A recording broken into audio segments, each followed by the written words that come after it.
बराबर है।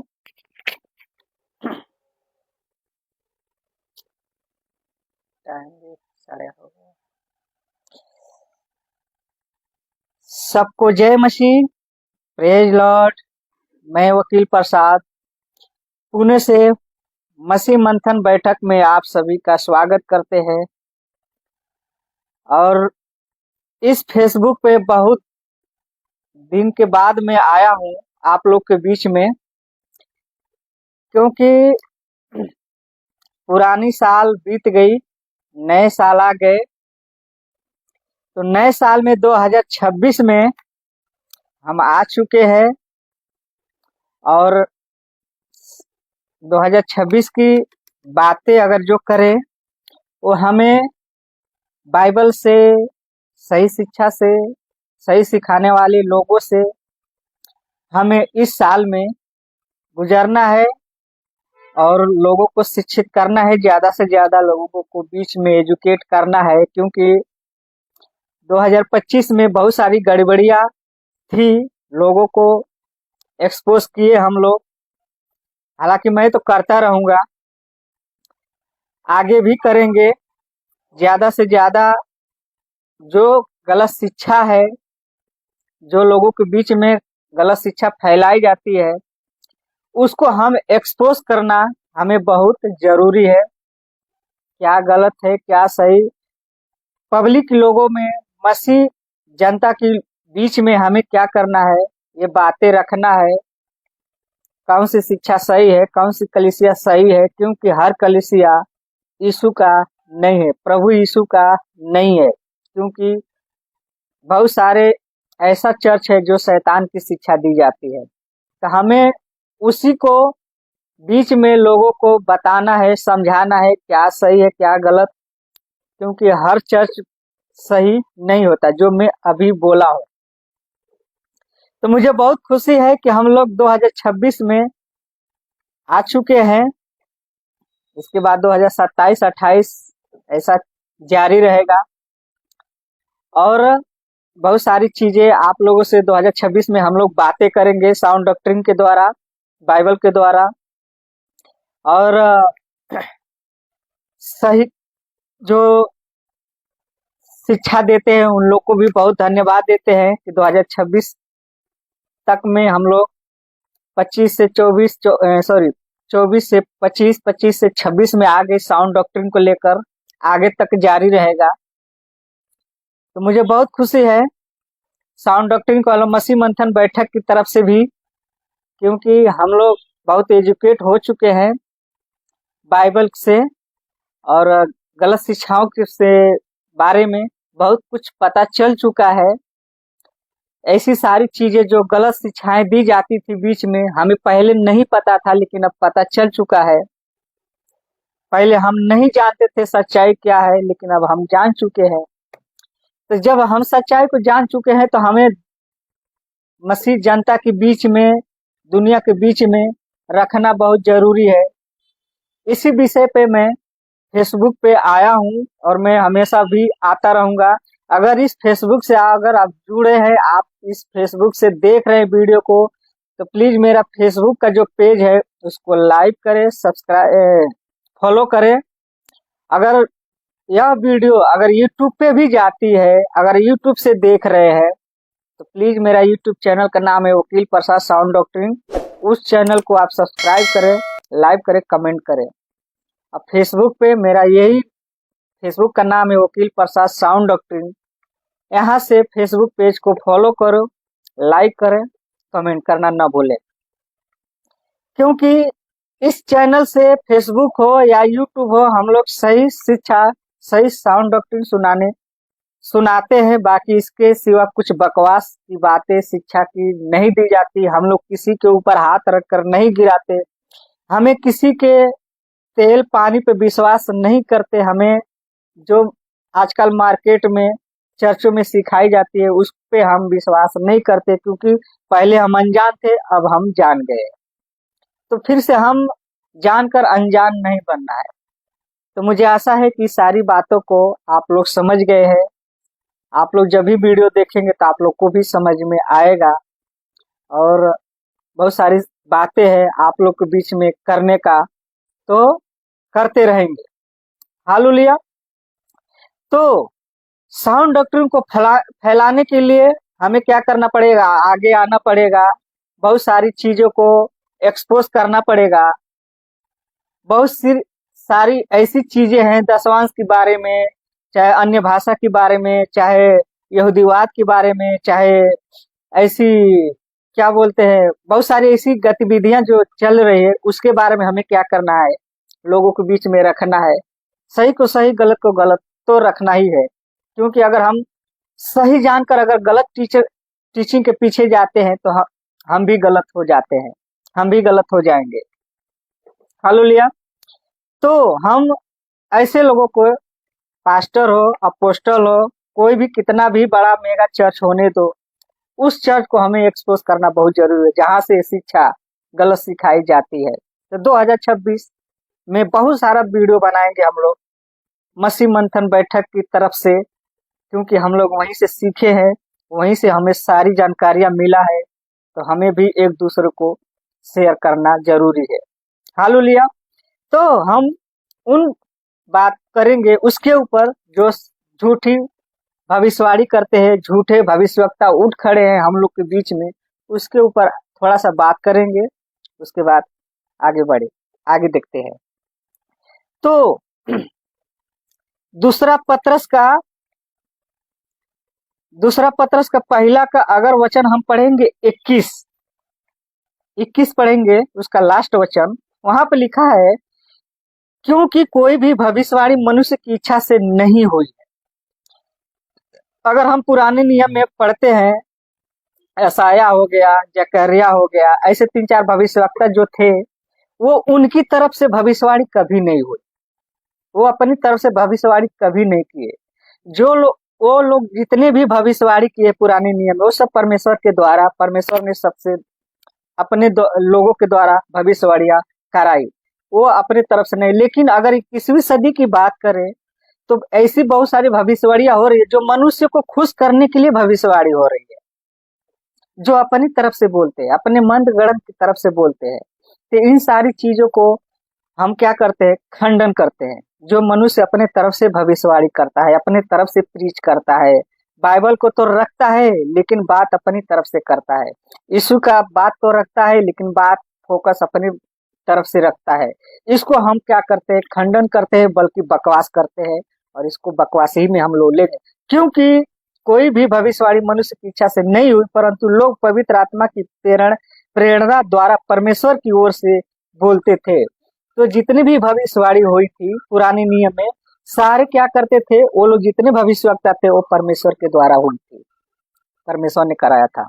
यीशु खुद, उनकी भविष्यवाणी एक हुई थी कि मैं मरने वाला हूँ, मुझे क्रूस पे चढ़ाया जाएगा। वो खुद भविष्यवाणी अपने लिए खुद किए थे, क्योंकि वो उनकी भविष्यवाणी पूरी हो गई। लेकिन आजकल की भविष्यवाणी की बात करें, 21वीं सदी की भविष्यवाणी की बात करें, तो वह भविष्यवाणी जो करते हैं वो अपने मनुष्यों के खुश करने के लिए करते हैं कि तुम्हारे पास बंगला मिल रहा है, घर मिल रहा है, गाड़ी मिल रहा है, आपके पास बैंक बैलेंस आ रहा है, एटीएम पे हाथ रखो, ये सारी चीजें, पैसा डबल का टेबल हो जाएगी।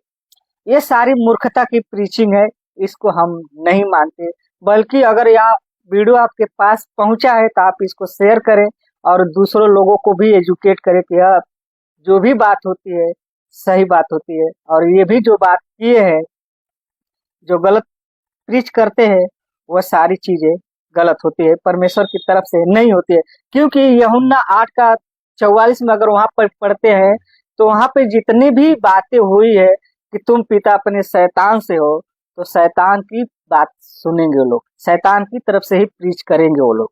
अगर यूहन्ना 8:32 की बात करें तो वहां पे सच्चाई की बात होती है कि अगर सत्य को जानोगे तो सत्य तुम्हें आजाद करेगा। एक है सत्य को जानना, एक है असत्य को जानना। मतलब सब कुछ नहीं पता है आपको, लेकिन सब कुछ पता करने के लिए आपको सही शिक्षा लेना बहुत जरूरी है। मुझे आशा है कि आप लोग को इस बात को समझ में आएगा। परंतु लोग पवित्र आत्मा की प्रेरणा द्वारा परमेश्वर की ओर से बोलते थे। हालेलुया। ये सारी चीजें बोलते थे। अगर उसी का दूसरा दूसरा पत्रस का 2 का अगर 1 पढ़ते हैं तो वहां पे लिखा है, परंतु उन लोगों के मध्य झूठे नबी भी उठ खड़े हुए, जैसा कि तुम्हारे मध्य भी झूठे उपदेशक होंगे, जो गुप्त रूप से घातक और विधर्मी शिक्षा का प्रचार करेंगे, यहाँ तक कि उस स्वामी को भी अस्वीकार करेंगे जिसने उन्हें मोल लिया है, और इस प्रकार वे शीघ्र ही अपने ऊपर विनाश ले आएंगे। तो यहाँ पे सारी चीजें कन्फर्म हो जाती है कि पहले भी भविष्यवक्ता जो थे वह झूठे थे, पहले भी मूसा की गद्दी पर लोग जो बैठे थे वह झूठे नबी थे। अब भी 21वीं सदी में क्या है, झूठे नबी उठ खड़े हुए हैं। लोगों को उल्लू बनाना आसान हो गया है, लोगों को ऐसा कुछ भी मन गढ़ंत बातें करके आकर्षित करना बहुत आसान हो गया है। फिर से शुरू करते हैं। फिर से वचन फिर से वापस पढ़ते हैं। दूसरा पत्रस 2 का 1, परंतु उन लोगों के मध्य झूठे नबी भी उठ खड़े हुए हैं, जैसा कि तुम्हारे मध्य भी झूठे उपदेशक होंगे, जो कि है भविष्यवाणी कर रहे हैं, जो गुप्त रूप से घातक और विधर्मी शिक्षा का प्रचार करेंगे, जो परमेश्वर से कुछ लेना देना नहीं है, जो परमेश्वर यहाँ तक कि दूर दूर तक दिखाई नहीं देता है, वचन यहाँ तक नहीं पता चलता है कि ये लोग वचन कहता क्या है, कह क्या रहा है, बोल क्या रहा है, और ये लोग प्रचार क्या कर रहे हैं। वचन कहता है कुछ और, ये लोग सिखाते हैं कुछ और। तो उसी के लिए पत्रस यहाँ पे लिख रहा है कि झूठे विधर्मी शिक्षा का प्रचार करें, यहाँ तक कि वह स्वामी को यानी प्रभु यीशु को भी स्वीकार करेंगे, जिसने उन्हें मोल लिया, जो अपने लहू से खरीद लिया है, जिसने अपने खून से खरीद लिया, उसको क्या करेंगे, वह इनकार करेंगे, और इस प्रकार वे शीघ्र अपने ऊपर विनाश लेकर आएंगे। तो ऐसी सारी शिक्षा को अगर वो सिखाते हैं बाइबल से हट के, तो अपने ऊपर क्या कर रहे हैं, अपने आप को विनाश में डाल रहे हैं। अपने आप को विनाश में तो डाल ही रहे हैं, लेकिन साथ ही साथ और अपने लोग जिनके सुनते हैं, जो लोग सुन रहे हैं, उनके द्वारा वो लोग भी विनाश में क्या होंगे, अपने ऊपर ला रहे हैं। वचन दूसरा पढ़ते हैं, बहुत से लोग तो उनकी विषय वासना का अनुसरण करेंगे तथा उनके कारण सत्य के मार्ग की निंदा होगी। हालेलुया। जो सत्य की मार्ग है ना, उन लोगों के द्वारा, उन फेक जो पास्टर अपोस्टल है, उनके द्वारा क्या होगा, परमेश्वर की निंदा होगी, प्रभु यीशु की निंदा होगी। सत्य का जो मार्ग है ना, जो सही शिक्षा है ना, उसकी क्या होगी, उन लोगों के द्वारा निंदा की जाएगी, और निंदा भी हो रही है। तीसरा वचन पढ़ेंगे, वे लोभ में आकर झूठी बातें बनाएंगे। क्या करते हैं, लालच में आकर अपनी तरफ से मंत्र गढ़ंत क्या करेंगे, वो बातें झूठी मूठी रखेंगे, बोलेंगे हम भविष्यवाणी करते हैं, मैं जो परमेश्वर मुझे दिखा रहा है, परमेश्वर ने मुझे स्वप्न में बोला है, ये कर वो कर, न जाने क्या कर, वो उसको ही पता है, क्योंकि वो अपने तरफ से बोलता है, बाकी किसी को पता नहीं है।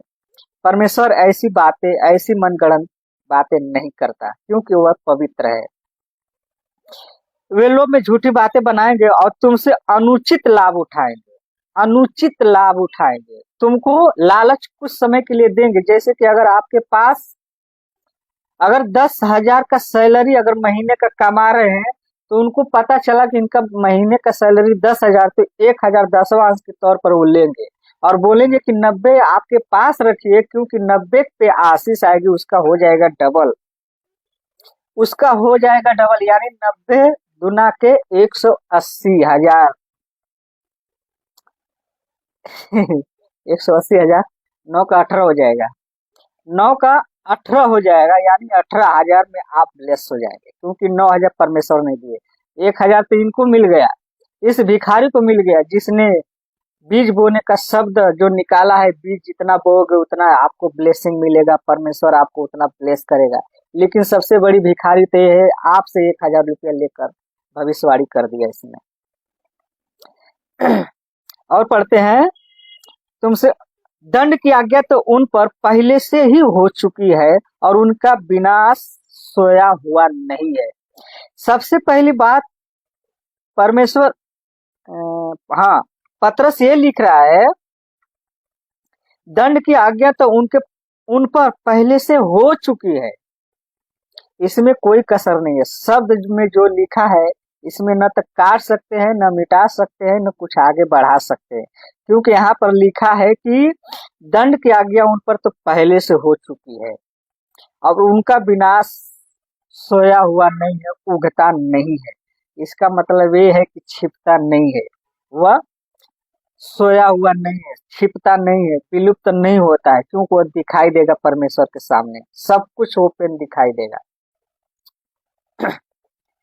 वचन 4 पढ़ते हैं, जबकि परमेश्वर उन स्वर्गदूतों को जिन्होंने पाप किया न छोड़ा, पर उन्हें नरक में डाल दिया और न्याय के दिन के लिए अंधेरे कुंड में बंदी बनाकर रखा है। 5वां, तथा उस प्राचीन जगत को भी न छोड़ा, परंतु भक्तहीन को संसार पर जल प्रलय भेजकर भी धार्मिकता के प्रचारक नूह को अन्य 7 व्यक्तियों सहित बचा लिया। और जबकि उसने सदोम और अमोरा के नगरों को विनाशकारी दंड देकर भस्म कर दिया कि आने वाले भक्तहीनों के लिए यह एक उदाहरण ठहरे। हालेलुया। यहाँ पर लिखा है, जबकि परमेश्वर ने उन स्वर्गदूतों को जिन्होंने पाप किया न छोड़ा। जो स्वर्गदूत थे, जो परमेश्वर ने बनाए थे, उन स्वर्गदूतों को अपने पास आराधना के लिए बनाए थे, वो अपने मन में यही सोच रहे थे। उत्पत्ति में अगर हम पढ़ते हैं तो यही सोच रहे थे कि काश जो महिमा परमेश्वर को दे रहे, अगर यही महिमा अगर हमें मिले तो कितनी बड़ी बात होगी। वो स्वर्गदूत ने ऐसा सोचा। अगर जकरिया में हम जब पढ़ते हैं तो वहां पे मिलता है। लेकिन यहाँ पे क्या होता है कि पाप करना न छोड़ा तो पर उन्हें नरक में डाल दिया। जो स्वर्गदूत ने पाप करना नहीं छोड़ा तो परमेश्वर ने उन्हें क्या किया, नरक में डाल दिया और न्याय के लिए अंधेरे कुंडों में बंदी बनाकर रखा है। लास्ट जो जजमेंट होगा परमेश्वर के साथ, उस टाइम के लिए क्या किया है परमेश्वर ने, उन स्वर्गदूतों को अभी भी बंधन बनाकर रखा है, तथा उस प्राचीन जगत को भी न छोड़ा, परंतु भक्तहीनों के संसार पर जल प्रलय नूह के समय में, उत्पत्ति में पढ़ते हैं, नूह के समय में जो पाप करना अपना नहीं छोड़े, कोई लड़की लड़की से बेविचार करना, ऐसा उल्टी सीधी बहुत सारी ऐसी चीजें हैं जो गलत काम करते थे। जो चीजें नहीं होना चाहिए वही लोग काम करते थे वो अपने जीवन में। तो जो पाप उससे बढ़ता गया। जब ऐसी सारी पापे पृथ्वी पे फैल गई तो परमेश्वर ने एक ही योजना बनाया, क्योंकि धर्मी एक ही था जो नूह था। उसको लेकर 8 लोगों को बचाकर परमेश्वर ने क्या किया कि जल प्रलय भेजकर पूरा पृथ्वी पे लोगों को नाश कर दिया। ठीक उसी तरह से सदोम और अमोरा के नगरों को विनाशकारी दंड देकर भस्म कर दिया। सदोम और अमोरा के समय उसका राज्य भी परमेश्वर ने क्या किया, ऐसे ही आग बरसाकर भस्म कर दिया। ठीक उसी तरह से ये जो कलीसिया है, प्रभु की जो कलीसिया है, अगर इस कलीसिया को अगर गलत शिक्षा, पापों से भरे हुए शिक्षा जो लोग सिखाते हैं, परमेश्वर भी वही सही काम करेगा जो सदोम और अमोरा के समय किए थे। तो अगर यह पाप करना नहीं छोड़े, अगर सत्य वचन लोगों को बीच में प्रकट नहीं किए, ठीक उसी तरह से परमेश्वर ने एक दिन इनको नरक में डालकर हमेशा के लिए मृत्यु का दंड दे देगा। वह हमेशा के लिए दे देगा। वहां पर कोई भी बचाने की कोई भी ऐसा सुविधा नहीं है, क्योंकि परमेश्वर एक ही है। न्याय करेगा तो एक ही बार करेगा वो। क्योंकि अगर अभी जो जीवन बचा है, अगर आप सही सलामत है, आप बोल पा रहे हैं, आप चल पा रहे हैं, आप सब कुछ कर पा रहे हैं, तो आपके पास एक मौका है सुधरने का। आपके पास सुधरने का एक मौका है। अगर सुधर जाते हैं, सच्चे पश्चाताप कर लेते हैं परमेश्वर से, तो आपका जीवन जो है बच सकते हैं, क्योंकि न्याय करने वाला तो एक ही है। अगर हम वचन रोमियो 10:9 में अगर वहां पे पढ़ते हैं तो पश्चाताप उसी तरफ से होती है, क्योंकि यहाँ पे वचन लिखा है, मैं तुमको जो अपने मुख से यीशु को प्रभु जानकर अंगीकार करे और अपने मन में यह विश्वास करे कि परमेश्वर ने उसे मृतकों में से जीवित किया, तो मैं तू उद्धार पाएगा। तो सारा खेल विश्वास का है। अगर हम विश्वास करते हैं, प्रभु यीशु को जान गए कि हमारा सच्चे प्रभु यही है, तो उसका उद्धार वहीं पे हो जाता है जहां से उसने विश्वास किया। घर पे हो, बाहर हो, कितना भी बड़ा पाप क्यों न किया हो, उसका उद्धार वहीं से खत्म हो जाता है। अगर सच्चे मन से परमेश्वर को पश्चाताप करता है तो उसका जीवन परमेश्वर से लगाव शुरू हो जाता है, सच्चे परमेश्वर का दास बन जाता है। अगर वही दास आगे चलकर गलत टीचिंग में, गलत प्रचारक में अगर वो फंस जाता है, या किसी को सिखा भी रहा है, अगर गलत शिक्षा है, तो परमेश्वर उसके भारी दंड के लिए भी योजना बनाकर रखा है, जो अंतिम न्याय में, अंतिम समय में उसको जजमेंट करके नरक के कुंड में डाल देगा। तो मुझे आशा है कि इन सारी चीजों को आप लोग समझ गए। अगर यह वीडियो आपके पास पहुंचे, अगर फेसबुक से अगर देख रहे हैं, तो प्लीज मेरा ये फेसबुक का जो पेज है, वकील प्रसाद साउंड डॉक्ट्रिन, इसको फॉलो करना ना भूले, कमेंट करें, फॉलो करें और लोगों तक एक दूसरे को शेयर भी करें। अगर आप यह वीडियो यूट्यूब से भी देख रहे हैं, तो मेरा चैनल का नाम वही है, वकील प्रसाद साउंड डॉक्ट्रिन। उस चैनल से अगर यूट्यूब से देख रहे हैं, तो प्लीज यूट्यूब चैनल को सब्सक्राइब करें, बेल आइकन को प्रेस करें और लोगों एक दूसरे तक पहुंचाए, क्योंकि सही को सही, गलत को सही, गलत को गलत बोलना यहीं से प्रचार की जाती है। तो मुझे आशा है कि सारी बातों को आप लोग समझ गए, मुझे विश्वास है। मिलते हैं अगले वीडियो में, तब तक के लिए जय मसीह, प्रेज लॉर्ड।